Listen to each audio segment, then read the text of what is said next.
But no, according to Exeter's website and from my own experiences, these white squirrels are not albino. They are a rare genetic mutation of the black and gray squirrel, and they do have black eyes, not red. They have become the symbol of the small town of Exeter. This small town has and always will be a huge part of my identity. My mom was from Exeter, and so were her parents. I went to the same public school and high school as my mom. We even had the same third grade teacher, Miss Brown. There are many perks to growing up in a small town, such as my friends were always a bike ride away, or we knew all of our neighbors so that there was this constant feeling of safety, and we never locked our doors. I grew a great sense of community as everyone knew everyone. If there was someone in trouble, the town would band together and help. If a club needed money, the entire town would fundraise. Or if a sports team was going into a tournament, the entire community would show their support and celebrate their victories. Being part of a community is a super important part of my identity. I always feel the need to be involved and participate in community events. I was part of Girl Guides, I played for the local hockey team and the baseball team. I was in band in high school, which would play at community events. And when I become a teacher, being a part of a school community will be just as important. I understand that my small role inside a larger community impacts the lives of everybody. In the small town of Exeter, I played many roles, and as a teacher in a school community, I will be able to play the roles of an educator and impact the lives of so many individuals. Moving forward on the topic of white squirrels, I like to think of these squirrels as a metaphor for the people who live in Exeter. Hear me out. The human squirrel population of Exeter are predominantly white. The families have been around since the 1900s. Some try to leave the town, but always end right back in Exeter. And they're always busy doing the same thing year after year. They have a very repetitive lifestyle. These factors play a huge role in my identity, and let me explain this further. Growing up, I was surrounded by predominantly white people. Almost all of my friends were white. I was rarely exposed to different religions, cultures, food, people, or ethnicities for a lot of my youth. At the time, I was unaware of how this formed my identity, but reflecting on it now, I can see that it made me a very sheltered and naive child. But it also gave me this urge to want to break free and learn more. I was lucky enough to be able to leave the town and go to the University of Ottawa and receive a degree in sociology. I have taken a lot of time to learn about the different cultures around the world, and I think living in a small town is the main reason for this constant urge to travel and learn more. I will discuss it further with my next artifacts. My next artifacts are my travel journals, and these journals are my pride and joy. After high school, like I said, I felt like I needed to do and learn more. I felt like I didn't truly know who I was and what I was supposed to do with my life. Then in my first year sociology course, I was hit with a tsunami of basic information that most people would say that you should have known. But I was, like I said, I was so naive and sheltered to know it or believe it.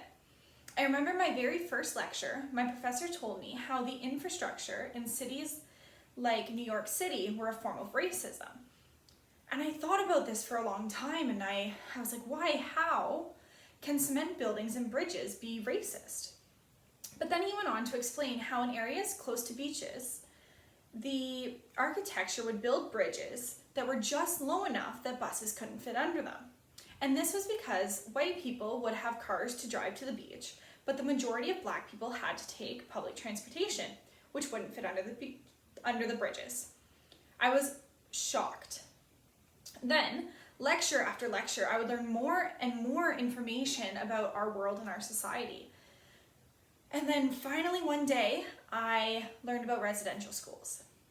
And in my 18 years of Canadian education, I was furious that I had no idea what my white settler ancestors were a part of. After my first year of university, I became so critical of my upbringing, my privilege, and my identity. I swore to myself that I am going to do anything in my power to become knowledgeable about the world around me. I wanted to burst the small bubble that I had been in for so long. And for me, in order to fulfill this, I had to travel and learn, and that is exactly what I have been doing. My first trip was to Western Australia, where my sister was going to university for a semester. I was only there for 10 days, but in that short period of time, I was shocked to find out that the systemic racism that happens in Canada with Indigenous populations also happens across the world. It was the first trip I began to make global connections and realize I am a part of a global society, and it is something much bigger than me. Unfortunately, I didn't write a journal for this trip, but I had learned it was a must in order to self-reflect on what I had learned. Since my first trip to another country, I've been to Thailand, Indonesia, Portugal, Greece, Brazil, Ecuador, and Peru. Each country has its unique culture, as well as people, food, laws, economy, landscapes, and so much more. Immersing oneself into another culture, I believe, is the best way to learn. I know that I could talk for hours and hours on each destination, and I get so excited when I get asked to talk about it. But instead, I've decided to select a few lessons from my journals and discuss what I learned, how it impacted my identity, and how I will use it as a future teacher.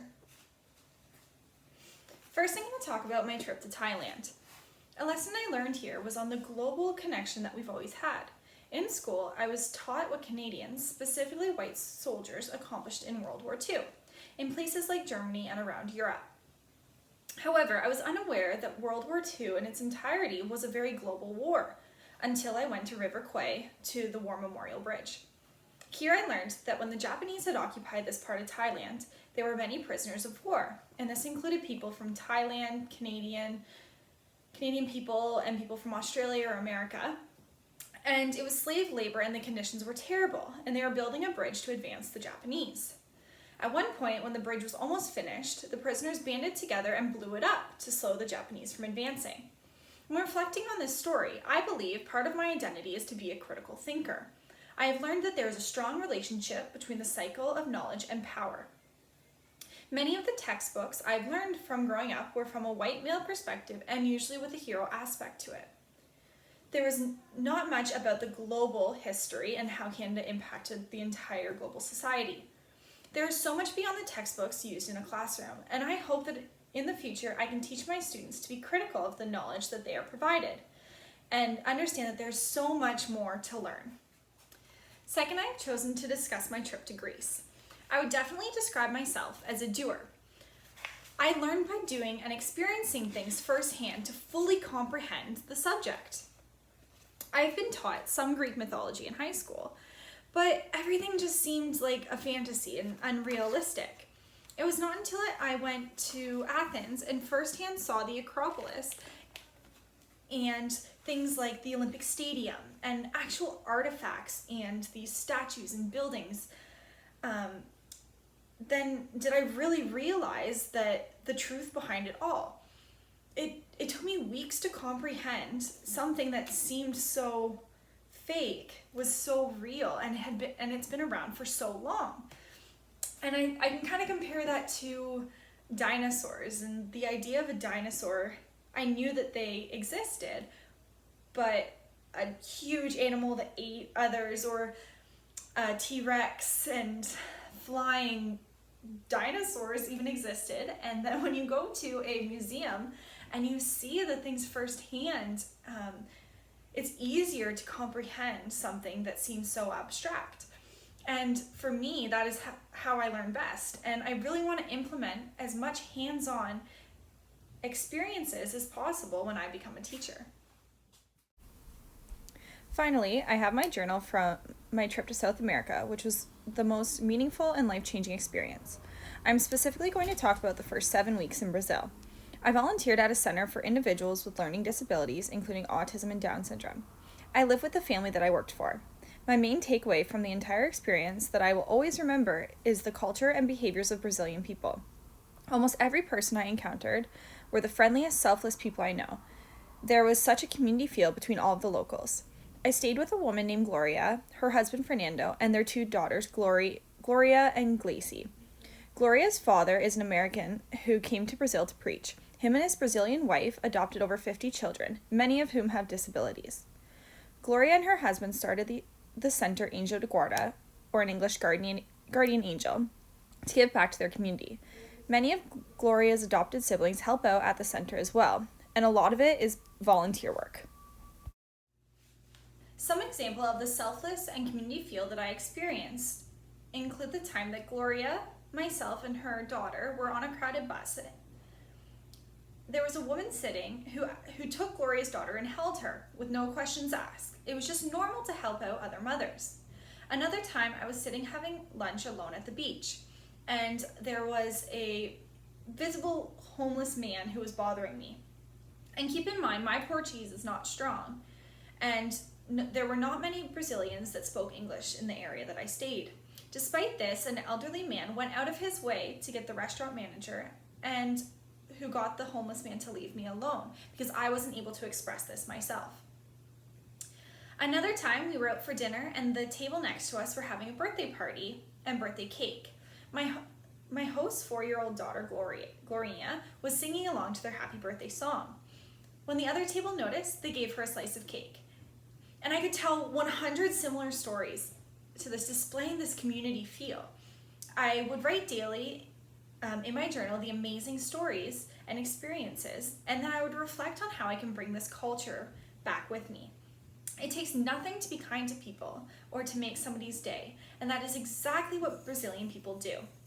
I swore to myself to be more selfless and take time to make someone's day. I know that being a teacher, I will impact many lives of my students. I want my students to feel as though I would do anything for them, but I also want to teach them that they too can help others in their school and classroom. When I started this assignment, I really had no idea the reasoning as to why I described or saw myself the way I do. However, once I investigated deep into parts of my life, I can describe my identity and why I see myself this way. In summary, my lack of knowledge about my ancestors and their history is part of my identity. I have had to fill the gaps with history textbook lessons, which ultimately has led me to believe that being a colonialist is part of my identity. Moving forward, I must understand my privilege, I must have an open mind and heart as an educator, and knowing my positioning in history and make an effort to move forward in a positive direction. Next, part of my identity is my sense of community. I am a small part in a large group of people. I long to be a part of a school community in the future, and I want my students to feel the same community feel. I understand the importance to be a part of a group and to have their support. Also, part of my identity is being from a small town, and this entails growing up sheltered and naive. However, it has led me to my favorite part of my identity as a learner and a traveler. From traveling across the world, I've learned so much about myself, culture, and the world around me. I have an open mind and a constant desire to learn more. As an educator in the future, I want to learn from my students just as much as they learn from me. I cannot wait to share myself, my knowledge, and my identity with my students.